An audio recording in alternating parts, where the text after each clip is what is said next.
बिस्मिल्लाहिर्रहमानिर्रहीम। अस्सलाम वालेकुम। मैं हूं डॉक्टर अहमद नदीम और हम आपके साथ एक नई वीडियो लेकर आए हैं।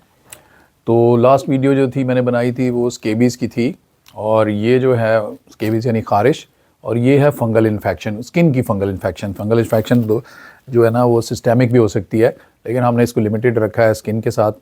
और अगर आप ये उसके साथ वो भी देखेंगे और ये भी देखेंगे तो बहुत सारी जो है ना जो कॉमन इस वक्त तकलीफ़ें चल रही हैं और जो ट्रीटेबल हैं, जो जिसका इलाज है बस आसानी से इसको ठीक किया जा सकता है, तो वो यही है कि स्केबीज़ भी इलाज हो सकता है और इसका फंगल इन्फेक्शन का भी इलाज हो सकता है। कुछ बीमारियां होती हैं जो ज़्यादा तंग करती हैं, जैसे एक्जिमा, चंबल इस तरह की चीज़ें, सोरियासिस, लेकिन ये सादी सी इन्फेक्टिव हैं, कम्युनिकेबल हैं, और ये इसको आप बड़े आसानी से प्रिवेंट भी कर सकते हैं और ठीक भी कर सकते हैं। तो आ गई जनाब fungal infections of the skin. इसको डर्मेटोमाइकोसिस भी कहते हैं, सही है। तो ये स्किन की भी हो सकती है, नेल्स की भी हो सकती है, और म्यूकस मेम्ब्रेन्स की भी हो सकती है, ठीक है ना। यहाँ हम देखेंगे कईयों को नाखून कईयों के ख़राब हो रहे होते हैं, जिल्द में हो रहे होते हैं। तो उसके बाद ये जो अब इसमें सबसे पहले स्किन को हम ले लेते हैं। तो अब ये इसके ना जो ये एक किस्म है जो टीनिया है, टीनिया जो है ना वो इसकी जो लोकेशन के हिसाब से ना जहाँ जहाँ ये होगा, और ये वाइट बोर्ड से आप ना घबराइए, जैसे पहले भी था कि हम इसकी साथ साथ तस्वीरें भी आपको दिखाएंगे, तो उसके साथ आपको लिखे, इसलिए आपको बहुत ज़्यादा इससे घबराने की ज़रूरत नहीं है। तो ये जो लोकेशन के हिसाब से टीनिया जो है ना, टीनिया ये एक फंगस की किस्म है। तो पहला आ जाता है जी टीनिया कॉर्पोरिस, ठीक है। और ये सारी बॉडी का है कि बॉडी में कहीं पर भी हो गया, ठीक है, नहीं, पेट पे हो गया, बाजू में हो गया, कहीं पर भी हो गया, तो वो ये हो गया। अच्छा जी। और दूसरा आ जाता है टीनिया कैपिटिस, ठीक है। कैपिटिस स्कैल्प यानी सर के ऊपर होगा, और ये भी बहुत कॉमन है और बिल्कुल समझ नहीं आती कि मरीज़ बड़ा परेशान होता है। और उसके बाद आ जाता है जी, ये बहुत कॉमन है, टीनिया पेडिस या एथलीट्स फुट, ठीक है। तो ये पाँव जो है ना, और जो एथलीट्स फुट ऐसी है कि खिलाड़ी ज़्यादातर जूते पहन के रखते हैं, जॉगर्स, और वो दौड़ते भी हैं, पसीना भी आता है, ह्यूमिडिटी हो जाती है, तो उससे ये पाँव का हो गया। तो ये इसके साथ साथ आपको तस्वीरें भी हम दिखाते जाते हैं जिससे आपको समझ आती जाएगी। अच्छा जी। उसके बाद आ जाता है जी टीनिया क्रूरिस या जॉक इच, ठीक है। तो ये है कि जब आप ये भी यूजुअली पसीना जहाँ जहाँ फोल्ड्स होते हैं, और स्पेशली जब टांगें जहाँ से जुड़ती हैं तो वो अब चलते हैं, रगड़ भी खाता है, उससे वो मॉइस्चर भी इकट्ठा रखता है। और जो ख़ास तौर पे ज़रा थोड़ा सा 20 आदमी होगा, थोड़ा सा मोटा होगा, तो उसको ही ज़्यादा होने का चांस होगा, ठीक है। और आ गया टीना मेन्यूम, ये हाथों पे हथेलियों में, उंगलियों में सब कुछ होगा। अच्छा जी। उसके बाद आ जाता है जी टीनिया बारबी। टीनिया बारबी ये शायद बार्बर से लिया गया होगा कि फेशियल और उसका जो मुंह और उसके इर्द गिर्द की जो चीज़, दाढ़ी में, ये मूंछों के पास, तो ये मुंह पे जितने होंगे इसको टीनिया बारबी कहेंगे। और उसके बाद आ जाता है जी नेल्स का, टीनिया उनगियम है। तो इधर से इसमें भी टीनिया उनगियम भी इसको कहते हैं। और उसके बाद ये जो ऑनको माइकोसिस में भी ना ये फिंगर नेल और टो नेल जो है ना इसमें भी आ जाती है। तो इसमें जो होते हैं टो नेल्स जो हैं वो ख़राब हो जाते हैं, अब कमज़ोर हो जाते हैं, उनके नीचे कोई सफ़ेद सा कोई चीज़ आ जाती है, पाउडर सा, और ये अगर आप इसको ठीक ना करें तो एक ख़राब होता है, दूसरा होता है, तीसरा होता है, और ये आहिस्ता ख़राब होते जाते हैं। अक्सर वो उन लोगों में ज़्यादा होता है जो बेचारे पानी का काम करते हैं, ठीक है। कोई जैसे धोबी हैं या ख़वातीन जो बेचारी ज़्यादा लोगों का काम करती हैं, अपना ज़्यादा घर बड़ा है तो कपड़े धोने में और बर्तन धोने में उसमें ये ज़्यादा चांसेस हो जाती हैं, ठीक है। अच्छा जी। उसके बाद तीसरे नंबर पे आ गया जी कैंडिडाइसिस, और कैंडिडा एल्बिकन्स, ये सबसे मशहूर है इसका नाम।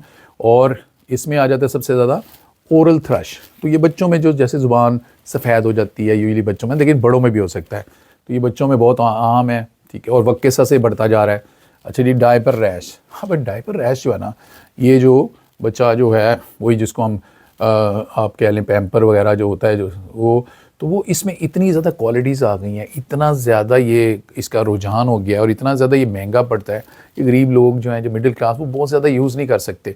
तो क्या करते हैं, एक लगाते हैं तो कई घंटे लगा रहता है और उससे बच्चों की ट्रेनिंग भी वो नहीं हुई होती।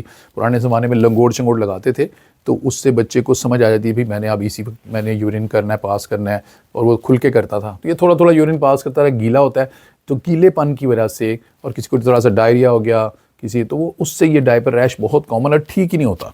सही है जी। और ये आगे वेजाइनाइटिस, और ये ख़वातीन में हो गया, तो उसमें भी ये भी उसी बात है, नमी हो गई और पसीना आ गया तो उससे ये हो जाएगा। सही है। अच्छा जी, और ये जो 4th नंबर पे है, ये है टीनिया वर्सिकलर। इसके नाम से ही पता चला, पिटीरियासिस वर्सिकलर या फंगस मलासीजाई, ठीक है, जिया। तो ये वो है जो ये बड़ा कॉमन है, और ये क्योंकि इसका लोग ज़्यादा इलाज नहीं करते, और तभी करते जब मुंह और ये गर्दन पे आ जाए, सबको नज़र आना शुरू हो जाए। नहीं तो ये देखने में बुरा लगता है, लेकिन ये मतलब गोरा बंदा है तो उसको काले निशान पड़ जाएंगे, काला बंदा है तो ज़रा गोरे चिट्टे निशान पड़ जाएंगे, सफ़ेद निशान। और ये है कि ये एज सच को बहुत ज़्यादा सिम्टोमेटिक नहीं होता और तकलीफ़ नहीं देता। ये होता है कि बुरा लगता है, और जब बहुत बारिश में आप भाग जाएँ या नहा के निकलें तो नमी में थोड़ा सा हो सकता है खारिश हो जाए इसको।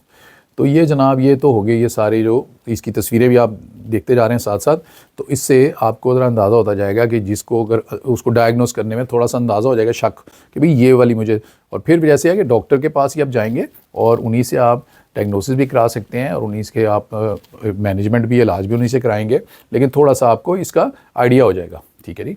अच्छा जी, अब प्री डिस्पोजिंग फैक्टर्स, मतलब कौन से लोगों में ये ज़्यादा होगा। अच्छा, जैसे स्केबीज़ में था ना, खारिश में, खारिश अगर 6 बंदे घर में रहते हैं ना, तो वो बड़ी जल्दी 6 के 6 को हो जाएगी। तो इसमें मैंने देखा है कि ये जो है ना, अगर 6 बंदे रहते हैं तो हो सकता है 2 को हो जाए, 3 को हो जाए, 6 के 6 को नहीं उस तरह होती। उसकी वजह यह है कि इसमें बहुत ज़्यादा चीज़ें हैं कि बंदे की कुछ लाइफस्टाइल भी इसमें आता है, उसकी हाइजीन भी आती है उसमें, उसकी जीन्स जेनेटिक्स भी आती है उसमें, कि भाई किसी को हो सकता है, किसी को शायद ना हो। ठीक है, तो ये प्री डिस्पोजिंग फैक्टर्स में आ जाता है कि जो गर्म या जो जैसे नमी और गर्म जो इलाके होते हैं ना, जैसे कराची हो गया, ठीक है, जैसे लाहौर में बरसात का मौसम होता है, ठीक है, गर्मी भी और हबस भी, पसीना, पुअर हाइजीन है, सफाई का जो ख्याल नहीं लोग रखते। ठीक है, तो पसीनों पसीनी सारा दिन काम किया, उसी तरह सो गए, सारी रात कपड़ों में से भी पसीना आया हुआ, तो वो उसमें होने का चांस होगा।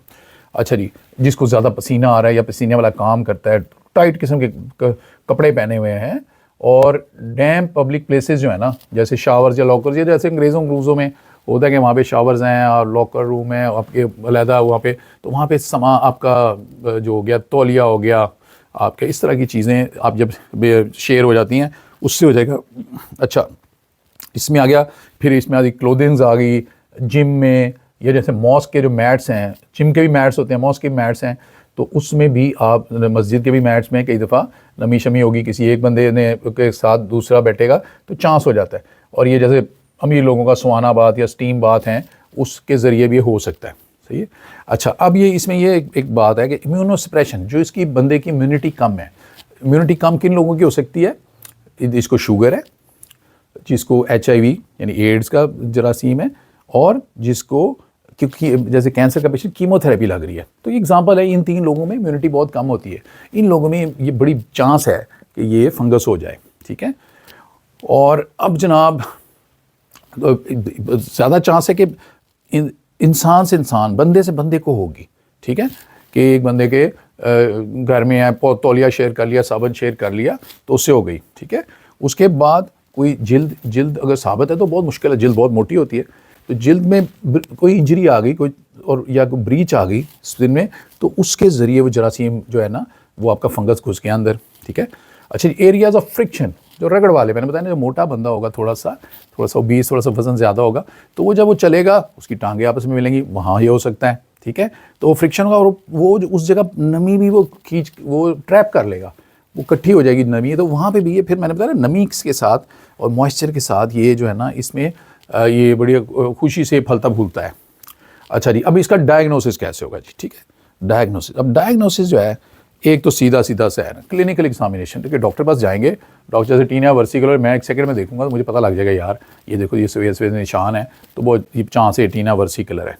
तो इसी तरह तो एक्सपीरियंस डॉक्टर फ़ौरन पहचान लेगा। अच्छा, उसके बाद जो टेक्निकल, ये थोड़ी सी हम बात कर लेते हैं, आपके लिए इतनी इंपॉर्टेंट नहीं है, कि एक होता है KOH की स्क्रैपिंग करते हैं उसके ऊपर से उसका स्क्रैप करके उसको खुर्दबीन के नीचे देखेंगे तो आपको नज़र आ जाएगा भाई ये कौन से वाला फंगाई है, ठीक है, कौन सा फंगस है, उसके बाद उसका कल्चर भी कर सकते हैं आप।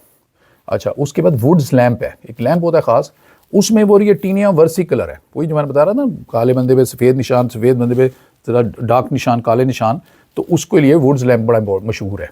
अच्छा जी, और ये स्किन बायोप्सी भी ली जा सकती है, बड़ी रेयर है, कोई ख़ास की बीमारियाँ होती हैं, लेकिन हमने टोटल ये 5 पूरे करने के लिए आपको बायोप्सी भी बता दी है, नहीं तो बायोप्सी की ऐसा मेरा हाल आम ज़रूरत नहीं पड़ती। अच्छा जी, अब जनाब इसको प्रिवेंट कैसे करेंगे? प्रिवेंट तब ऐसे ही करेंगे जब आपको पता होगा ये फैलता कैसे है। जब आपको पता होगा फैलता कैसे है तो आप उसी तरह उसको उन चीज़ों से बचेंगे तो आपकी प्रिवेंशन हो जाएगी। ठीक है, क्या करेंगे कि स्किन जो है वो ड्राई और क्लीन रखेंगे, सुबह रोज़ नहाएंगे, अगर आप पसीने वाला काम करके हैं तो रात को नहा के जिस्म खुश्क करके आप सोएंगे। ठीक है। अच्छा जी, अंडर गारमेंट्स जो अंडरवियर वगैरह, बुनियान वगैरह जो डेली आप बदलेंगे। ठीक है जी। उसके बाद आप शेयरिंग नहीं करेंगे, जो पर्सनल क्लोथिंग है, जो वो कपड़े को अंडरवियर को तौलिया इस तरह की चीज़ें ये आप शेयर नहीं करेंगे। ठीक है, किसी को एक को होगा तो दूसरे को भी हो जाएगा। अच्छा जी, ढीले कपड़े पहनेंगे, टाइट कपड़े के पहने तो उसमें पसीना ज़्यादा आएगा। ठीक है। अच्छा जी, आप नंगे पाँव नहीं चलेंगे, पैरों से भी ये फैल सकता है, कोई गीली जगह पे आप पाँव फिर रहे हैं तो। अच्छा जी, और जो जैसे एथलीट वगैरह कोई शूज़ हैं आपने ज़्यादा देर के लिए पहनना तो एंटी फंगल पाउडर भी उसमें डाल सकते हैं आप। और रेगुलर चेकअप, जिनकी इम्यूनिटी कम है या जैसे जिसको, तो उसका रेगुलर चेकअप करेंगे। जब रेगुलर चेकअप का क्या फ़ायदा होगा कि जो ही किसी का शुरू ही हुआ ना, जैसे एक छोटा सा निशान पड़ा है, आप सिर्फ क्रीम ही लगा देंगे तो ठीक हो जाएगा। जब वो 10 जगहों पे हो गया, बगलों में हो गया, इधर हो गया उधर, तो अब उसके बाद आप कहाँ कहाँ क्रीम लगाएंगे और कहाँ कहाँ आप फिर उससे ओरल दवाई भी खानी पड़े। ओरल दवाई थोड़ी सी, जिसे साथी ज़ुबान में कहेंगे, गर्म हो सकती है थोड़ी से, उसके साइड इफेक्ट्स भी होते हैं, तो बड़े मुताद अंदाज में पहले आप। अच्छा जी, तो अब मैनेजमेंट आ गई उसी तरह। अच्छा जी, मैनेजमेंट जो है, अच्छा इसमें जो देखिए ना, जो इसके हमने जो इसमें जो चीज़ थोड़ा सा हो, मतलब इसमें, और जो हाँ जैसे ना हमारी ये हमारी मिस हो गई है जी। हाँ, जो डायग्नोसिस था उसमें साइन सिम्टम्स भी थे, तो इसमें सबसे ज़्यादा जो जैसे स्केबीज़ में भी यही था कि ख़ारिश होगी, गर्मी, गरम वो जगह गर्म लगेगी। ठीक है, लाल, और जो स्केल्स जैसे उसके ऊपर से चीज़ें उतरेंगी हैं, ये हो जाएगा, रिंग बन जाएंगे, लाल लाल मुख्तलिफ रंगों के रिंग बन जाएंगे। रिंग साइडों से उभरे हुए हो सकते हैं और रिंग दबे हुए भी हो सकते हैं। ठीक है ना, बम्स, ये थप्पड़ बने हो सकते हैं। ठीक है, और ये स्किन क्रैक भी हो सकती है। ठीक है, तो ये आप ये जो डॉक्टर साहब के पास जाएंगे तो वही यही चीज़ें देख के उन्हें अंदाज़ा हो जाएगा। अब ये गोल गोल दारे हैं तो वो आपको फ़ौरन उनको अंदाज़ा हो जाएगा कि भाई ये गोल गोल दारे हैं, स्केबीज़ नहीं लग रही, और ये लग रही है कि ये उसको फंगल इन्फेक्शन हुई है। ठीक है ना, तो ये उससे सिम्टम्स हमारे रह गए थे। अच्छा जी, अब आ जाते हैं जी मैनेजमेंट। अब मैनेजमेंट कैसे है? अब देखो, जो हमारे यहाँ पे बड़ी तेज़ी से, जैसे मैंने स्केबीज़ में बताया था कि बड़ी तेज़ी से फंगल इन्फेक्शन फैल रही है, और उसमें बहुत सारी, एक तो अवेयरनेस की कमी, तालीम की कमी, और लेकिन दूसरी बहुत बड़ा फैक्टर जो है ना वो है, मेरा ख्याल है, गुर्बत, महंगाई। और उसमें यह है कि देखें, अब आप अगर क्रीम है 200 रुपये की है और एक बंदे के 3-4 लोगों को हो गई है, तो 200 रुपये या 300 रुपये की क्रीम है, एक क्रीम एक ही दफ़ा में लग जाएगी, सही है, और हो सकता है उसको 15 दिन लगानी पड़े। उसके घर में 5 बंदे हैं तो हर इलाज हज़ारों में चला जाएगा। अगर उसका कोई प्रिस्क्रिप्शन के, किसी डॉक्टर के पैसे ना भी लगें सिर्फ, और अगर साथ उसे ओरल भी लेनी है तो ओरल, अब जैसे ये फ्लूकोनाजोन है, ठीक है, ये बाज़ इन्फेक्शंस में हफ्ते में या 4 दिन में एक लेते हैं। ठीक है, अब ये 150-200 रुपये का फ़र्ज़ करे है, तो महीने में अगर 5-6 लिए तो आप सोच लें 1000 रुपया लग गया। अच्छा, ये जो है इट्राकोनाज़ोल जो है ये 100 रुपये का है और ये डेली लेते हैं। अब ये 100 रुपये का हो तो एक महीने में 3000 रुपये का हो गया। इसके अलावा आप और लोकल भी लगा रहे हैं। अच्छा, तो अब फंगल इन्फेक्शन में आपकी क्रीम भी हो सकती है, और लोशन भी हो सकता है, और सोल्यूशन भी हो सकता है। ठीक है, ये जो टॉपिकल आप लगाते हैं ऊपर लगाने के लिए, जैसे सर के बाल हैं, जैसे नाखून के में लगाना है, तो उसके लिए बिल्कुल पानी की तरह का बड़ा लाइट सी चीज़ होनी चाहिए, बारीक सा। और अगर स्किन में सारे जिस्म पे लगाना है तो लोशन हो सकता है। ठीक है, तो इस सब का क्लोट्रामाज़ोल, मिकोनाज़ोल, ये सब इन सब के आते हैं, लोशंस भी आते हैं और सोल्यूशंस भी आते हैं और क्रीम्स भी आती हैं। ठीक है, और ओरल में जब आ जाते हैं आप, तो जैसे जैसे वही को जैसे आप देख रहे हैं ये जो नेल है, नेल में बड़ी बड़ी देर कई दफ़ा आपको ये कैप्सूल या गोलियां ये खानी पड़ती हैं। और जो अब क्या होगा, अब एक बंदे का नेल है, अब मेरे नेल जल्दी ग्रो करते हैं, तो अब हो सकता है मेरा 1 महीने में पूरा नेल निकल आए, तो एक नेल ज़ाया हो गया, नया अब दवाई खा रहे हैं तो नीचे से नेल जो है वो बिल्कुल सही निकलेगा। और वो जब जितनी देर महीने में निकलेगा तो महीना में दवाई खाऊंगा, जहाँ छोड़ूंगा तो फिर इन्फेक्शन हो जाएगी। एक बंदे का 2 महीने में निकलता है अगर नेल पूरा, तो हो सकता है उसको 2 महीने खानी पड़े दवाई, ठीक है। तो और उसके बाद मॉइस्चर से, पानी से, अब जैसे एक बंदा जो है वज़ू करता है, ठीक है, और एक उसके बाद एक बंदा पानी का काम ज़्यादा करता है, तो उसके पाँव के दरमियान में इन्फेक्शन होने का चांस है। तो आप उसी तरह को उसके एहतियात पानी की तरह बचेंगे, ठीक है। और आप जो है ना पानी का कम इस्तेमाल करेंगे, साथ उसको खुश्क रखेंगे, ड्राई करेंगे, तो सफाई का बड़ा ख्याल रखेंगे, तो तब ये चीज़ें होंगी। अच्छा, अब ये तो हो गई जी, ये तो फंगस की जो दवाइयाँ, एक आ गई टॉपिकल और ये आ गई ओरल। अच्छा जी, अब आ गई जनाब कि अब एक बंदा आया, अब उसके साथ इन्फेक्शन हुई हुई है, रेशा पड़ा हुआ है, ख़ारिश बड़ी ज़बरदस्त हो रही है। आप उसको सिर्फ फंगल की दवाई दे देंगे तो उसको ख़ारिश तो उसकी फ़ौरी नहीं रुकेगी, हो सकता है उसको 15 महीना में पूरा ठीक हो। तो उसके लिए अगर कोई एंटीबायोटिक देनी पड़ेगी आपको कि ये रेशा बन गया हुआ है, इन्फेक्शन हो गई हुई है, तो उसके और एंटीहिस्टामिन ख़ारिश हो रही है, तो उसको रेगुलर कोई ख़ारिश की दवाई देंगे ताकि वो अगले दिन तो कंफर्टेबल तो हो जाए ना, ठीक है जी। और फिर वही बात की ड्राई और फोल्ड्स जो है ना, जो मोटा आदमी है उसके जैसे फोल्ड्स जहाँ होंगे ना, जैसे हिप्स हो गए, कोई लेग्स हो गई, ये बाजू आर्म पिट्स हो गई, तो जहाँ पे भी रगड़ लगेगी, मोटापा होगा वहाँ पे, और गर्मी, मुल्क भी गर्म होगा, ह्यूमिड होगा शहर उसका, तो उसमें ये ज़्यादा हो जाएगा। तो ये आपने ये दोनों जो है ना, बहुत एक्सपीरियंस लोगों को भी, डॉक्टर्स को भी इसमें गलती लग जाती है कि ये उन्हें ये नहीं समझ आती कि ख़ारिश है और ये फंगस है। तो ये सारी बात जो मैंने आपको आज की जो ये वीडियो है, ये फंगस के बारे में। तो कई दफ़ा ये होता है क्योंकि एक बंदे की पर्सनल हाइजीन ठीक नहीं, कि बंदा हॉस्टल में रहता है या एक बंदा बेचारे मज़दूर इकट्ठे रहते हैं, अब एक को स्केबीज़ ख़ारिश है और एक को फंगल इन्फेक्शन, वो सब कई लोगों को दोनों चीज़ें होती। तो कई दफ़ा फिर आपको देखना पड़ता है कि आपको दोनों का ट्रीटमेंट करना पड़ता है, क्योंकि मिलती ही जुलती है कि जो है ना, ये थोड़ी सी कि सफाई का ख्याल ना करने में, इसमें और इकट्ठे रहने में ये चीज़ों का होने का ज़्यादा ख़तरा हो जाता है, ठीक है। तो ये हो गया जी। तो आपने दोनों को मिला के पहले वो उसकी भी वीडियो देखनी चाहिए और इसकी भी वीडियो देखनी चाहिए, तो फिर थोड़ा सा आपको आइडिया होगा कि भाई हमारे घर में कोई इचिंग हो रही है या कोई लाल निशान है, या तो वो ख़ारिश के हैं या वो फंगल इन्फेक्शन के हैं, ठीक है। तो यही था जी जो है आज के बारे में ये जो वीडियो था। तो बहुत बहुत शुक्रिया जी, खुदा हाफिज़।